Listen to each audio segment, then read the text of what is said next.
साहित्य या विषयाच्या अनुषंगाने मला वाटतं मिलिंद सर बोलले की विषय स्पष्ट नव्हता आणि त्यामुळे त्या संदर्भात काय मांडणी करायची किंवा आयोजकांना काय अपेक्षित आहे हे लक्षात येत नव्हतं.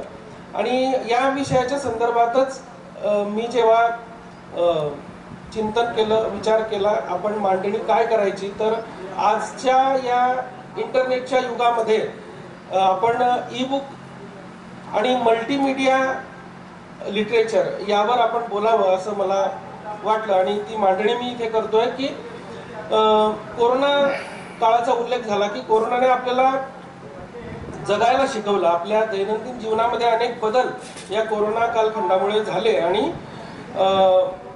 यामध्ये इंटरनेटचा वापर करणं किंवा ऑनलाईन राहणं ही एक जीवनावश्यक गरज आपली बनली. आणि यामध्येच ई साहित्याचं प्रमाण मोठ्या प्रमाणावर वाढलं. या ई साहित्याच्या संदर्भात ई साहित्य म्हणजे काय किंवा ई बुक म्हणजे काय हे सांगण्याची आज गरज नाही, कारण आपण तितके टेक्नोसेव्ही झालेलो आहोत. परंतु डिजिटल स्वरूपातलं हे जे साहित्य आहे, जे कॉम्प्युटर, टॅबलेट किंवा मोबाईलच्या माध्यमातून आपण त्याचा ॲक्सेस घेऊ शकतो, त्या उपकरणांवर, त्या डिव्हायसेसवर त्यांचं वाचन करू शकतो, त्या साहित्याच्या संदर्भामध्ये आज मोठ्या प्रमाणामध्ये बदल होत आहेत. आणि सगळ्यात महत्त्वाचा बदल म्हणजे वाचकांची संख्या या ई साहित्याने वाढवली आहे आणि वाचकांच्या संख्येबरोबर लेखकांची सुद्धा संख्या वाढवली आहे. फेसबुक, ट्विटर यासारख्या सोशल मीडिया माध्यमांवर लिहून आपण आपली मांडणी करू शकतो किंवा मी लेखक आहे, माझी कविता मी लिहिली आहे, वर्तमानपत्रामध्ये माझी कविता छापून आली पाहिजे हा जो पूर्वीचा विचार होता तो या सोशल मीडियाने बाजूला सारला आणि आपल्याच सोशल मीडिया प्लॅटफॉर्मवर नवलेखक हे आपलं साहित्य प्रकाशित करू लागले. त्यामुळे त्यांना एक चांगली ओळख मिळाली. आणि इथे विषय निघाला व्ह्यूज आणि रीचचा. मी त्याला आणखी एक मुद्दा जोडेल, तो म्हणजे कमेंट आणि रिव्ह्यूचा, की हे साहित्य चांगलं आहे का किंवा या साहित्य हे कसदार आहे का, हे त्याचं स्टार रेटिंग किंवा त्याच्या कमेंट वाचूनही आपल्याला कळतं. म्हणजे आतापर्यंत आपण आधी कलाकृती वाचत होतो आणि मग नंतर त्यावर झालेली समीक्षा आपण वाचत होतो. आता जनरली एखादं ई बुक किंवा एखादा साहित्य कृतीवरचा किंवा कथा वाचनाचा व्हिडिओ जर असला तर आपण आधी कमेंट बघतो, त्याचं रेटिंग बघतो, त्याचे व्ह्यूज बघतो आणि मग त्या व्हिडिओकडे आपण वळतो. तेव्हा आपण निर्णय घेतो की हे साहित्य माझ्या वाचनाच्या किंवा माझ्या अपेक्षेप्रमाणे हे विषय त्याच्यामध्ये आहेत का. या पद्धतीचं एक महत्त्वाचा बदल या ई साहित्यामध्ये झालेला आहे सोशल मीडिया प्लॅटफॉर्ममुळे. फेसबुक, ट्विटर आणि ब्लॉग सारख्या माध्यमातून आपण सहजपणे आपलं लेखन मांडू शकतो आहोत. आणि याची सुरुवात झाली होती ऑर्कुट पासून. म्हणजे मला कळतं तेव्हापासून ऑर्कुट, गुगल बज आणि याहू ग्रुप्स ह्या माध्यमावर वेगवेगळ्या विषयांवर चर्चा करणे, पोल घेणे हे सगळं त्या काळात करता येत होतं. आता ऑर्कुट सारख्या वेबसाईट बंद झालेल्या आहेत. फेसबुक मध्ये नवीन जे बदल होत आहेत त्यामुळे ते अधिक युजर फ्रेंडली झालेलं आहे. पण ऑर्कुट वगैरेच्या काळामध्ये जे डिजिटल मॅगझिन म्हणून अवतरलं ते म्हणजे नेटाक्षरी हे त्या काळामध्ये वाचता येत होतं. डिजिटल मॅगझिन होतं आणि आजही त्या डिजिटल मॅगझिनचे अंक निघत आहेत. जवळजवळ 280हून अधिक अंक त्याचे निघाले.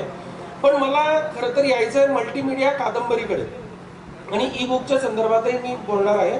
पण मल्टीमीडिया कादंबरी 2010 मध्ये कविता महाजन यांनी पहिल्यांदा मराठीमध्ये केलेला हा मोठा प्रयोग होता.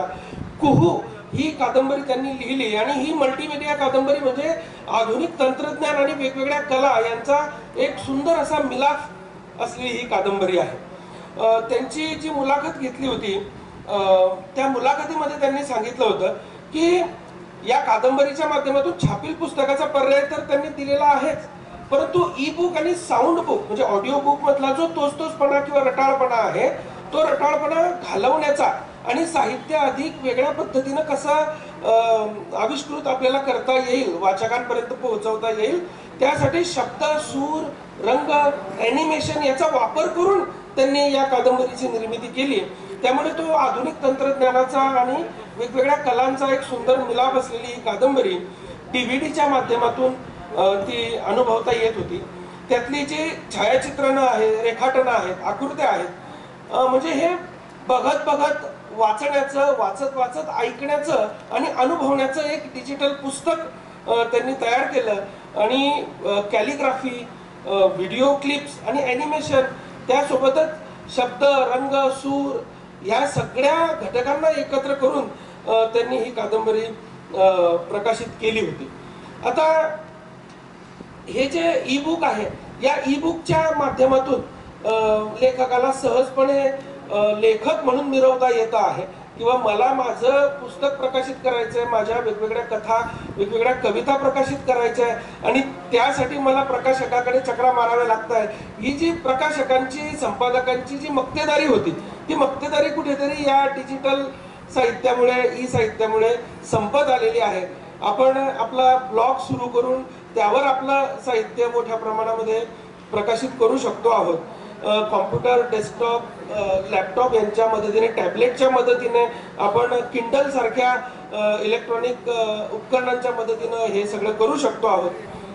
किंडलचा विषय निघाला तेव्हा आपल्याला किंडल हा एकमेव पर्याय माहिती असेल कदाचित, पण सोबतच ई बुक रीडर किंवा कोबो, पॉकेट बुक्स, बुक्स नोट किंवा बुक्स टॅब सारखे जे डिव्हाइसेस आहेत, या डिव्हाइसेसच्या माध्यमातून सुद्धा आपल्याला एक इंटरॅक्टिव्ह लिटरेचर आपल्यापर्यंत पोहोचू शकतं.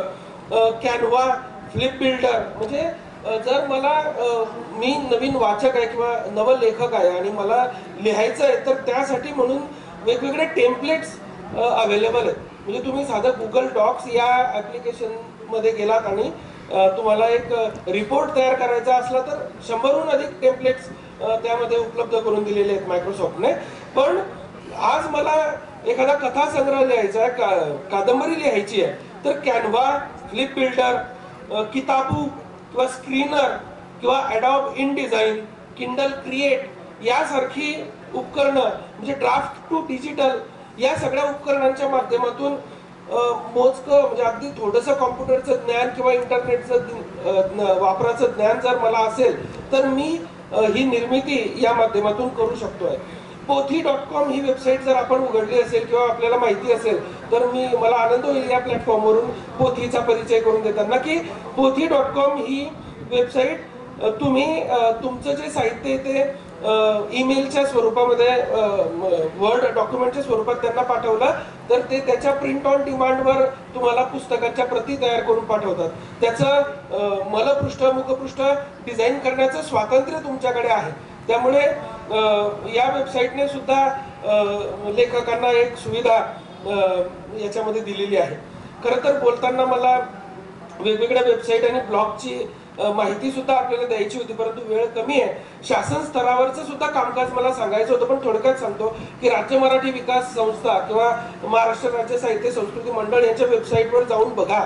बोलती पुस्तकं, ऑडिओ बुक्स किंवा ई बुक्स आपल्याला मोठ्या प्रमाणात पाहायला मिळतील. या डिजिटल तंत्रज्ञानाचा हा फार मोठा फायदा आपल्याला झालेला आहे. आउट ऑफ प्रिंट झालेले, अगदी म्हणजे मिळेनासे झालेली दुर्मिळ पुस्तकं याच्या वेबसाईटवर त्यांनी स्कॅन करून डिजिटल स्वरूपामध्ये आपल्याला उपलब्ध करून दिलेली आहे. या माझ्या विषयाच्या समारोपाकडे येतो की या माध्यमातून काही फायदे आपल्याला अनुभवायला मिळत आहे की ई साहित्याच्या निर्मितीमुळे साहित्याचं स्वरूप तसंच आहे. म्हणजे कादंबरी, कथा, कविता वाचनाचा, हातात पुस्तक घेऊन वाचनाचा जो अनुभव आहे, जो आनंद आहे, तो आपल्याला तसाच घेता येतोय, फक्त डिजिटल स्वरूपामध्ये तो घेता येतोय. पुस्तक प्रकाशनाचा खर्च नगण्य झाला, त्यामुळे आपण 5,000 रुपयामध्ये एक छानसं ई बुक तयार करून आपल्याला मिळतं. म्हणजे जो 50,000, 60,000चा जो खर्च होता तो 5,000वर येऊन पोहोचलेला आहे. प्रकाशकांना सुद्धा आता छापील पुस्तकाबरोबर त्याचं ई बुक लेखकाला देणं क्रमप्राप्त झालेलं आहे. त्यामुळे प्रकाशक सुद्धा आपला व्यवसाय वृद्धीसाठी, तो व्यवसाय वाचवण्यासाठी ही सुविधा लेखकांना देत आहेत. आधुनिक तंत्रज्ञानामुळे लेखकांना एक व्यासपीठ मिळालेलं आहे. त्यासोबतच छायाचित्रकार, वेब डिझायनर, ब्लॉगर यांना सुद्धा एक व्यासपीठ मिळालेलं आहे. आणि मला असं वाटतं, जाता जाता मी ही गोष्ट सांगितली पाहिजे की प्रकाशन संस्था हे जसे मुद्रित शोधक किंवा टाईपरायटर हे सगळे अपॉइंट करतात ना, तसे त्यांना आता वेब डिझायनर आणि इंजिनियरची अपॉइंटमेंट करावी लागणार आहे मराठी साहित्य प्रकाशित करण्यासाठी. कारण या पद्धतीनं आजच्या काळाला साजेसं डिजिटल किंवा मल्टीमीडिया लिटरेचर जर त्यांना प्रकाशित करायचं असेल तर त्यांना अशा इंजिनियरची गरज भासणार आहे. मला वाटतं या तंत्रज्ञानाच्या माध्यमातून आपण म्हणजे त्याच्याकडे सकारात्मकतेनं आपण पाहिलं पाहिजे. त्याचा नकारात्मक विचार न करता सकारात्मकतेनं त्याच्याकडे पाहूया, ते स्वीकारूया आणि त्या पद्धतीची निर्मिती अधिकाधिक कशी वाढवता येईल यासाठी प्रयत्न करूया. मला बोलण्याची संधी दिली, तुम्ही ऐकून घेतलं, मी आपले धन्यवाद व्यक्त करतो.